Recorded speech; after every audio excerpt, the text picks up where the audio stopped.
সাররে সাককে ডাক দেয়া বলতেছো, গো মা তোমার নিয়ত এত ভালো রে মা, আমার আল্লাহ তোমার নিয়তকে কবুল করে নিয়েছেন, কিন্তু তুমি তো হাফিজে কোরআনের মা হইয়া জান্নাতে যাইতে চাইছিলা, আমার আল্লাহ তোমার সন্তানরে শহীদ বানাইছে রে মা, কান্না করিও না, ধৈর্য ধারণ করো, তুমি শহীদের মা হইয়া জান্নাতে যাইবা। জুনায়েদ বাগদাদী রাহমাতুল্লাহি আলাইহি বলেন, আমি একদিন আমার পীর আমার উস্তাদ সাররে সাখতির দরবারের মধ্যে বসা ছিলাম, এমন মুহূর্তের ভিতরে তাকায়া দেখলাম আমার পীর সাররে সাখতি রহমাতুল্লাহি আলাইহির দরবারে একজন মাদ্রাসার হুজুর মাওলানা সাহেব আমার উস্তাদের সামনে বইসা বইসা চোখের পানিগুলা ছাড়তেছে, কাঁদতেছে, আর কি যেন একটা অভিযোগ করতেছে। আমি তার অভিযোগটা মনোযোগ দিয়া শুনতেছিলাম। মাদ্রাসার হুজুর মাওলানা সাহেব আমার উস্তাদ সাররে সাখতির কাছে বইসা বলতেছে, ওগো আল্লাহর ওলি, আমার একটা মাদ্রাসা আছে, আমার সেই মাদ্রাসা হইল ইরাকের দিজলা নদীর পারে। আমার এই মাদ্রাসার ভিতরে শত ছোট ছোট বাচ্চারা, শত ছোট ছোট বাচ্চারা আল্লাহর কোরআন মুখস্থ করে দিন শিখে হাফেজে কোরআন হয়। এমন এই সমস্ত ছেলেগুলার মধ্য থেকে ছোট্ট একটা বাচ্চা ছিল, বয়স মাত্র 7-8 বছর হবে, নাম তার আব্দুর রহমান। এই বাচ্চাটার দুনিয়াতে বাবা নাই, আপন বলতে একমাত্র মা ছাড়া দুনিয়ার মধ্যে কেউ নাই। ওগো আল্লাহর ওলি সাররে সাখতি, এই বাচ্চা ছেলে আব্দুর রহমান এত নম্র ভদ্র, এত নম্র ভদ্র, এত মুআদ্দাব। এই বাচ্চা ছেলেটা কি করে জানেননি? যেই মুহূর্তের ভিতরে মসজিদের মাইকের ভিতরে মুয়াজ্জিন দৈনিক 5 ওয়াক্ত নামাজের আজান যখন দিয়ে দেয়, আজানের আওয়াজটা শোনার সঙ্গে সঙ্গে এই ছোট্ট ছেলে আব্দুর রহমান, বাবা দুনিয়ার মধ্যে নাই, এতিম ছেলেটা আমার অজুর পানি আনার জন্য বদনাটা লইয়া নদীর কিনারায় চলে যায়। বাচ্চা ছেলেটার আগে অন্য কেউ যাইতে পারে না, ওকে বলতে হয় না। প্রত্যেক দিনের মতো হুজুর আজকেও ফজরের আজান যখন হয়ে গেল, বাচ্চা ছেলেটা বদনাটা লইয়া পানি আনার জন্য নদীর ঘাটের দিকে রওনা করে দিল। ওগো আল্লাহর ওলি, যখন ছেলেটা অজুর পানি আনতে গেল তখন অন্ধকার দূর হয় নাই। বাচ্চা ছেলেটা জানতো না নদীর ভিতরে জোয়ার বইতেছিল। ওই যে অজুর পানি আনার জন্য গেল, লম্বা টাইম পার হয়ে যায়, বাচ্চা ছেলেটার ফিরে আসার কোনো খবর নাই। যখন লম্বা টাইম পার হয়ে গেল, ছেলেটার ফিরে আসতেছে না, আমি অন্য ব্যবস্থা করে ওযু করে নামাজ আদায় করে নিলাম। এরপর নিজেই নদীর কিনারার মধ্যে চলে গেলাম, কিন্তু নদীর ঘাটে যাওয়ার পর ছেলেটার কোনো সন্ধান পাইলাম না। কিন্তু আমি তাকায়া দেখলাম নদীর কিনারার ভিতরে একটা স্লিপ খাওয়ার দাগ দেখা যায়, পিছলা খাওয়ার দাগ দেখা যায়। বদনাটা নদীর কিনারায় পইরা রইছে। আমার আর বুঝতে বাকি রইল না, বাচ্চা ছেলেটা যেই মুহূর্তের ভিতরে ওজুর পানি আনতে আসছিল তখন অন্ধকার দূর হয় নাই। বাচ্চা ছেলেটা আন্দাজ করতে পারে নাই নদীর কিনারার মধ্যে পা লাগাইছে, স্লিপ খাইয়া নদীর মধ্যে পড়া গেছে। বাচ্চা ছেলেটা সাঁতারও জানে না, ও তো শহীদ হয়ে গেছে। আল্লাহর ওলি সাররে সাখতি ডাক দেয়া বলে, মাদ্রাসার হুজুর, আমার কাছে কান্দা কাটি কইরা কোনো লাভ নাই, মৃতকে জিন্দা করার মতো কোনো শক্তি ক্ষমতা আমার নাই। মাদ্রাসার হুজুর চোখের পানিগুলা ছাড়েন বলে, ওগো হুজুর, বাচ্চা ছেলেটাকে জিন্দা ফিরিয়ে দেন, এমন কোন অভিযোগ নিয়ে আসি নাই। মৃতকে জিন্দা করতে পারবেন না সেটা আমি ভালো কইরেই জানি, কারণ সমস্ত কুদরতের ক্ষমতার একমাত্র মালিক তিনি। বলেন কে? জুড়ে বলেন কে? সমস্ত ক্ষমতার মালিক কে? জুড়ে বলেন। এ মুসলমান, মালিকের নাম নিতে কষ্ট হয়নি, আওয়াজ দিয়া বলেন আমাদের রব কে? পালনে ওয়ালা কে? ओ मेरे रब है मेरे सब है मेरे पालने वाला है, ओ मेरे रब है मेरे सब है मेरे पालने वाला है, ओ मेरे दिल में हिदायत का बाती जलने वाला है, ओ मेरे दिल में हिदायत का बाती जलने वाला है। তিনি কে? ভাইরা আমার, বন্ধুরা আমার, মাদ্রাসার হুজুর চোখের পানিগুলা ছাড়তেছে আর বলতেছে, ও আল্লাহর ওলি, মৃতকে জিন্দা ফিরাইয়া দেন এমন কোন অভিযোগ নিয়ে আসি নাই, এই ছেলেটারে আইনা দেন এমন কোন অভিযোগ নিয়ে আসি নাই গো আল্লাহর ওলি। বলে, কেন আসছেন? ছোট্ট একটা আবেদন লইয়া আসছি। আমার আবেদনটা হইল, এই ছেলেটা এতিম বাবা দুনিয়ার মধ্যে নাই, একমাত্র কলিজার টুকরা আপন মা সারা দুনিয়ার মধ্যে আর কেউ নাই। এই মা প্রত্যেক দিন তার সন্তানটাকে একটা নজর দেখার জন্য বিকাল বেলায় মাদ্রাসার ভিতরে আসে গো হুজুর। আজকে বিকাল বেলায় যখন আসবে, আইসা যখন দেখবে আদরের সন্তান দুনিয়ার মধ্যে আর নাই, মা তো পাগল পারা হয়ে যাবে। এরপরে যদি আমার বিরুদ্ধে মামলা কইরা দেয়, আমার যাবজ্জীবন কারাদণ্ড হয়ে যাবে, মুক্তি পাওয়ার কোনো সম্ভাবনা নাই। ওগো আল্লাহর ওলি, আমি আপনার কাছে আসছি, ছেলেটাকে জীবিত ফিরিয়ে দেন এমন কোন অভিযোগ নিয়ে না, সন্তানটাকে আইনা দেন এমন কোন অভিযোগ নিয়ে আসি নাই। ছোট্ট একটা আবেদন লই আসছি।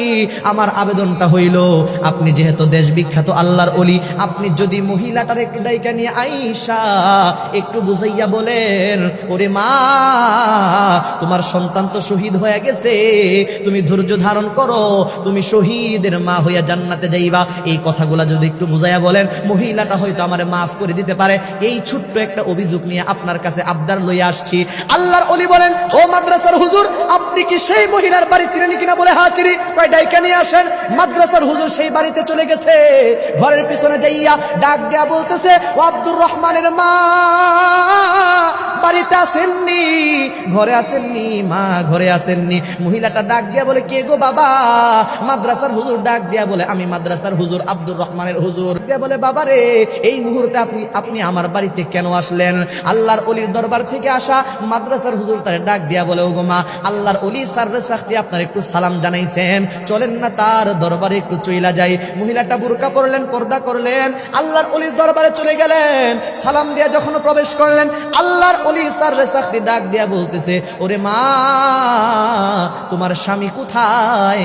মহিলাটা ডাক দিয়া বলে, ওগো আল্লাহর ওলি, স্বামী আমার নাই, অনেক আগেই দুনিয়া থেকে বিদায় হয়ে গেছে। আল্লাহর ওলি সাররে সাখতি ডাক দিয়া বলতেছে, ওরে মা, তোমার সন্তানাদি কয়জন?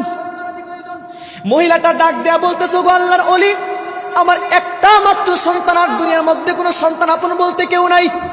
আল্লাহর ওলি ডাক দেয়া বলতেছে, রে মা, একমাত্র কলিজার টুকরা সন্তানকে স্কুল কলেজ ভার্সিটিতে না পড়াইয়া মাদ্রাসায় কেন ভর্তি করলা রে মা? এবার দেখেন মহিলাটা কি জবাব দেয়। যত দূর পর্যন্ত মাইকের আওয়াজ যায়, প্রত্যেকটা মা বোনদের কেউ কথাটা আমি ভালো করে শোনার জন্য বলতেছি। এই মহিলাটা দুইটা চোখের পানি ছাইরা কাঁদে আর বলে, ওগো আল্লাহর ওলি, অল্প সময়ের ভিতরে আমি দুনিয়াকে স্বামীর মধ্যে হারাইয়া ফেলছি। অল্প সময়ের ভিতরে দুনিয়ার মধ্য থেকে স্বামীকে আমি হারাইয়া ফেলছি। যেই স্বামীকে আমি দুনিয়ার মধ্যে অল্প সময়ের ভিতরে হারাইলাম, ওই দুনিয়ার কোনো মায়া মোহাব্বত আমার অন্তরের ভিতরে নাই। বলেন সুবহানাল্লাহ।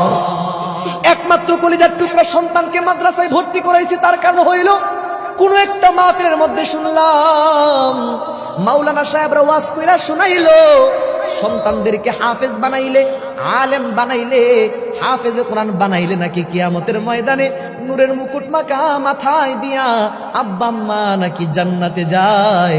ওগো আল্লাহর ওলি, একমাত্র কলিজার টুকরা সন্তানকে মাদ্রাসায় ভর্তি করাইছি একটা মাত্র নিয়ত, স্বামী আমার দুনিয়ার মধ্যে নাই, হাফেজে কোরআনের মা হইয়া জান্নাতে যাইতে চাই।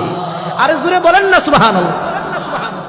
ভাইরা আমার, বন্ধুরা আমার, এই কথাটা শোনার সঙ্গে সঙ্গে আল্লাহর ওলি সাররে সাকতি চোখের মধ্যে পানি চলে আসছে। আল্লাহু আকবার বলেন। সাররে সাকতি ডাক দেয়া বলতেছে, গো মা, তোমার নিয়ত এত ভালো রে মা, আমার আল্লাহ তোমার নিয়তকে কবুল করে নিয়েছেন, কিন্তু তুমি তো হাফিজে কোরআনের মা হইয়া জান্নাতে যাইতে চাইছিলা। আমার আল্লাহ তোমার সন্তানরে শহীদ বানাইছে রে মা, কান্না করিও না, ধৈর্য ধারণ করো, তুমি শহীদের মা হইয়া জান্নাতে যাইবা। ভাইরা আমার, বন্ধুরা আমার, এই কথাটা শোনার সঙ্গে সঙ্গে মা তো আর কলিজায় মার না, একটা চিৎকার মেরে ডাক দিয়া বলে, হুজুর, আমার সন্তান শহীদ হইল কেমনে? মাদ্রাসার হুজুর ডাক দিয়া বলতেছে, গো মা, তোমার সন্তান এত নম্রভদ্র, যেই মুহূর্তের ভিতরে মসজিদের মিনারের মধ্যে আজান হয়ে যাইত রে মা, তোমার সন্তান আমার অজুর পানি আনার জন্য নদীর কিনারায় চলে যাইত, তোমার সন্তানকে বলা লাগতো না, তোমার সন্তান একাই অজুর পানি আনার জন্য চলে যাইত। প্রত্যেক দিনের মতো আজকেও ফজরের সময় ওযুর পানি আনার জন্য নদীর কিনারার মধ্যে চলে গেল। তখন অন্ধকার দূর হয় নাই, তখন নদীর মধ্যে জোয়ার বইতেছিল, তোমার সন্তানটা বুঝতে পারে নাই। নদীর কিনারায় গেছে, ফিরে আসার কোনো খবর নাই। যায়া দেখলাম স্লিপ খাওয়ার দাগ দেখা যায়, পিছলা খাওয়ার দাগ দেখা যায়। বুঝতে আর বাকি রইল না, তোমার সন্তান শহীদ হয়ে গেছে রে মা, ধৈর্য ধারণ করো, শহীদের মা হইয়া জান্নাতে যাইবা। সুবহানাল্লাহ। মা চোখের পানি চাইরা দিছে, কি জবাব দেয় ভাইরা আমার ভালো করে শুনেন। মা ডাক দেয়া বলতেছে, গো হুজুর, আমার সন্তানকে যদি আল্লাহ পাক রব্বুল আলামিন শহীদ হিসাবে কবুল কইরা নেয়, আমি মায়ের কোনোই দাবি দেওয়া নাই। চিল্লায় বলেন আল্লাহু আকবার। ও মুসলমান, আজকে মাদ্রাসায় সন্তানকে ভর্তি করাইছেন, উস্তাদ যদি একটু বেতের আঘাত করছে, একটু দাগ হইছে, লাল হয়ে গেছে, বাড়িতে যায় বিচার লাগাইছে, তো আমরা কি করি বর্তমান সমাজে দেখা যায়, উস্তাদের খবর করে তো করে 14 গোষ্ঠী উদ্ধার করে সারে। কথা ঠিক না বে ঠিক? কথা ঠিক কিনা বলেন? আর মহিলার সন্তান দুনিয়া থেকে বিদায় হয়ে গেছে, ডাক দিয়া বলতেছে, আমার আল্লাহ যদি আমার সন্তানকে শহীদ হিসাবে কবুল কইরা নেয়, আমি মায়ের কোনোই দাবি দেওয়া নাই। জুড়ে বলেন আল্লাহু আকবার। তবে মার কলিজায় তো আর মানে না। মা ডাক দিয়া বলতেছে, গো হুজুর, আমি মায়ের কোনো দাবি দেওয়া নাই, কিন্তু আমি মার কলিজার মধ্যে বড় ব্যথা, বড় আঘাত। আমার দুনিয়ার মধ্যে স্বামী অল্প সময়ের মধ্যে বিদায় নিয়ে গেছে, আমার এলাকা একমাত্র কলিজার টুকরা সন্তানকে মাদ্রাসায় ভর্তি করাইলাম, এই সন্তানটাও দুনিয়া থেকে বিদায় হয়ে গেল। দাবি নাই, দাবি নাই, কিন্তু কলিজার মধ্যে বড় আঘাত। একমাত্র কলিজার টুকরা সন্তান দুনিয়া থেকে বিদায় নেওয়ার সময় জীবনের শেষে একটাবার আম্মা কুইয়া কেন আমারে ডাক দিল না। এই আঘাতটা আমি মায়ের অন্তরের ভিতরে। ওগো আল্লাহর ওলি সাররে সাকতি, আমায় জনম দুঃখিনী মা, আমার একটু নদীর কিনারা নিয়ে চলেন না। কোন নদীর কিনারার মধ্যে যাইয়া আমার সন্তান শহীদ হয়ে গেল, আমি মা সেই নদীর ঘাটটা একবার দেখবার চাই। জুনায়েদ বাগদাদী রহমাতুল্লাহি আলাইহি বলেন, আমি আমার পীর সাররে সাকতি মহিলাটারে সঙ্গে লইয়া মাদ্রাসার হুজুর সহ নদীর কিনারায় চলে গেলাম। ডাক দিয়া বললাম, ওরে মা, এই তো সেই নদীর কিনারা, যেই নদীর কিনারায় তোমার সন্তান প্রত্যেক দিন ওযুর পানি আনার জন্য আসতো, প্রত্যেক দিনের মতো আজকেও আসলো, আর তো ফিরা গেল না। মহিলাটা চোখের পানিগুলা সাইরা নিজের আঁচলখানা আসমানের দিকে উঠাইয়া চোখের পানিগুলা সাইরা রবকে ডাক দেয়া বলতেছে, ওগো রব্বুল আলামিন, আমার আব্দুর রহমান কই? তুমি আমার আব্দুর রহমান রে কোথায় লুকায় রাখছো? একটু শক্তি দাও গো আল্লাহ, আমার সন্তান যেন জীবনের শেষে আমি মাকে একবার আম্মা কইয়া ডাক দেয়। নদীর কিনারার মধ্যে দাঁড়াইয়া যেই মুহূর্তে মা এই কথাগুলা বলতেছে, ভাইয়েরা আমার, এক পর্যায়ে ডাক দিয়া বলতেছে, আব্দুর রহমান, কোথায় বাবা, কোথায়? তোর মা নদীর কিনারায় দাঁড়াইয়া রইছে, জীবনের শেষে একটাবার আম্মা কইয়া ডাক দে না। কিতাবের মধ্যে লিখতেছে, ভাইরা আমার, যেই মুহূর্তের ভিতরে আব্দুর রহমান কইরা একটা চিল্লানি মারছে, পানির গভীর থেকে আওয়াজ ভেসে আসতেছে, ওগো মা, আমি আসি আসি পানির নিচে জিন্দা বইসা রইছি। আল্লাহু আকবার বলেন। এ মুসলমান, শুধু তাই নয়, মজার কথা হলো, যেই মুহূর্তে মহিলাটা সন্তানের মা ডাক শুনছে, ভাইয়েরা আমার, মা ডাক শোনার সঙ্গে সঙ্গে এই মহিলাটা ওই বুরকা পরিহিত অবস্থায় আল্লাহু আকবার বইলা নদীর মধ্যে একটা ঝাঁপ মারছে। অল্প সময়ের ব্যবধানের মধ্যে মহিলাটা তার জিন্দা সন্তান কুলের মধ্যে নিয়া হাসতে হাসতে নদীর কিনারায় চলে আসছে। জোরে আওয়াজ দিয়ে বলেন সুবহানাল্লাহ। বন্ধুরা আমার, ভাইয়েরা আমার, এই ঘটনাকে আর সামনের দিকে নিয়ে যেতে চাই না। নদীর কিনারার মধ্যে এই দৃশ্য দেখার পর জুনায়েদ বাগদাদী রহমাতুল্লাহি আলাইহি আশ্চর্য হয়ে গেছে, ভাইয়েরা আমার। রবের কুদরতি পায়ের মধ্যে নদীর কিনারার মধ্যে সিজদায় পড়ে গেছে। আল্লাহু আকবার বলেন। রবকে ডাক দিয়া বলে, ওগো মালিক, এমন কুদরত তো জীবনে কোনোদিন দেখি নাই, কেমন কুদরত দেখাই লাগো আল্লাহ। সিজদা থেকে উঠা তার পীর সাররে সাকতি যে একজন আল্লাহর ওলি ছিল, ভাইয়েরা আমার, ডাক দিয়া বলতেছো, গো আল্লাহর ওলি, আজকে 12টা বছর আপনার মুরিদ হইলাম, 12টা বছর আপনার জুতাগুলা সোজা কইরা দিলাম আল্লাহর মারিফত হাসিল করার জন্য।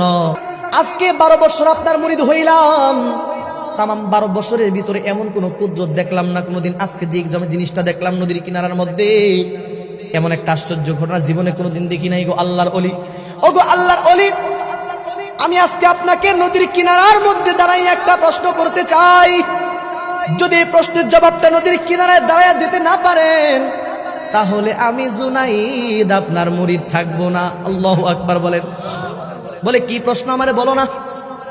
জুনাইদ বাগদাদী রহমাতুল্লাহি আলাইহি বলেন, আমার প্রশ্নটা হইল, এই যে বাচ্চা ছেলেটা তার উস্তাদের অজুর পানি আনার জন্য ভোর বেলায় নদীর কিনারার মধ্যে গিয়েছিল, নদীর মধ্যে পড়ে গেল। সকাল যাইয়া দুপুর গড়াইয়া এখন সন্ধ্যা হইয়া যাইতেছে। এই লম্বা টাইম এই বাচ্চা ছেলেটা নদীর পানির নিচে কেমনে জিন্দা রইল, তার মা তারে কেমনে জীবিত খুঁজা পাইলো, এর জবাব দিতে হবে। আল্লাহু আকবার। ভাইরা আমার, বন্ধুরা আমার, এমন মুহূর্তের ভিতরে আল্লাহর ওলির মস্তিষ্কের ভিতরে পয়গম্বরের হাদিস মনে পড়ে গেল। তর্জমা কি ভাইরা আমার? নবীজি বলছেন কোরআন ওয়ালাদের জন্য, আলেমদের জন্য, হাফেজদের জন্য, যারা দিন শিখে তালিবুল ইলমদের জন্য ওই আসমানের ফেরেশতা থেকে শুরু কইরা পানির মাছ এমনকি ঘরতের পিপিলিকারাও সব সময় আল্লাহর কাছে দোয়া করে। সুবহানাল্লাহ। আল্লাহর ওলি ডাক দেয়া বলতেছে, গো জুনাইদ, তুমি কি পয়গম্বরের হাদিস ভুইলা গেছো? নবীজি তো হাদিসের মধ্যে ঘোষণা করেছেন, যারা নাকি কোরআন শিখে দিন শিখে আল্লাহর পথে চলে আলেম হয় হাফেজ হয়, এদের জন্য আসমানের ফেরেশতারাও দোয়া করে, নদীর মাছেরাও দোয়া করে, ঘরতের পিপিলিকারাও দোয়া করে। ও জুনাইদ, তুমি শোনো, যেই মুহূর্তে বাচ্চা ছেলেটা তার উস্তাদের অজুর পানি আনার জন্য নদীর কিনারায় যাইয়া নদীর মধ্যে পড়ে গেল, যখন ডুবে ভাসে হাবুডুবু খায়, সাঁতার জানে না, এই বাচ্চার এই দৃশ্যটা দেখা দিজলা নদীর সমস্ত মাছগুলা আল্লাহ পাকের কুদরতি পায়ের মধ্যে সিজদায় পইরা যায়। জোরে বলেন সুবহানাল্লাহ। আল্লাহর ওই ডাক দিয়া বলে, ও জুনাইদ শুনো, মাছেরা যেন আল্লাহর কাছে দোয়া করে এইভাবে ডাক দিয়া বলো, গো রব্বুল আলামিন, তোমার পয়গম্বর তো হাদিসের মধ্যে ঘোষণা করেছেন, যারা নাকি দিন শিখে কোরআন শিখে আলেম হয় হাফেজ হয়, এই হাফেজে কোরআনদের জন্য তোমার নূরের তৈরি ফেরেশতারা দোয়া করে, ঘরতের পিপিলিকারা দোয়া করে, আমরা মাছেরাও দোয়া করি। গো আল্লাহ, তোমার ছোট্ট একটা সব বাচ্চা, তোমার ছোট্ট একটা বান্দা, তোমার ছোট্ট একটা হাফেজে কোরআন বান্দা আব্দুর রহমান নদীর পানির মধ্যে পড়ে গেছে, হাবুডুবু খায়, সাঁতারও জানে না, আমরা নদীর মাছগুলা তোমার কুদরতি পায়ের মধ্যে সিজদায় পড়ে গেলাম। ওগো আল্লাহ, এই বাচ্চাটার জন্য পানির নিচে তুমি কুদরতি অক্সিজেনের ব্যবস্থা করে দাও। জোরে বলেন সুবহানাল্লাহ। এই মুসলমান, কি বোঝা গেল? কোরআন হাদিস শিখলে তাহলে বলেন দাম আছে না নাই? জোরে বলেন আছে না নাই? দিন শিক্ষা করার দরকার আছে না নাই? এটার মধ্যে ফজিলত আছে না নাই? ও মুসলমান, যে কোরআন হাদিসের ইলম শিক্ষা করা দরকার, এই কোরআন হাদিসের শিক্ষাটা কত গুরুত্বপূর্ণ দামি ভাইয়েরা আমার। এই কোরআনুল কারীমের পাগড়ি যেটা নিয়ে গেল ভাইয়েরা আমার, কতগুলো হাফেজে কোরআন মাথার মধ্যে পাগড়ি নিয়ে গেল সম্মাননা স্বরূপ, এদের কত দাম। এরা যদি এই কোরআন অনুযায়ী নিজের জীবনকে পরিচালনা করে, রব্বে কারীম কিয়ামতের ময়দানে এমন একটা ক্ষমতা দিয়ে দিবেন, ডাক দিয়া বলবেন, ও হাফেজে কোরআন, যাও যাও, তুমি এমন 10 জন ব্যক্তিকে জান্নাতে নিয়ে যাও যাদের জন্য আমি রব্বুল আলামিন জাহান্নামকে ওয়াজিব করে দিয়েছিলাম। জোরে বলেন সুবহানাল্লাহ।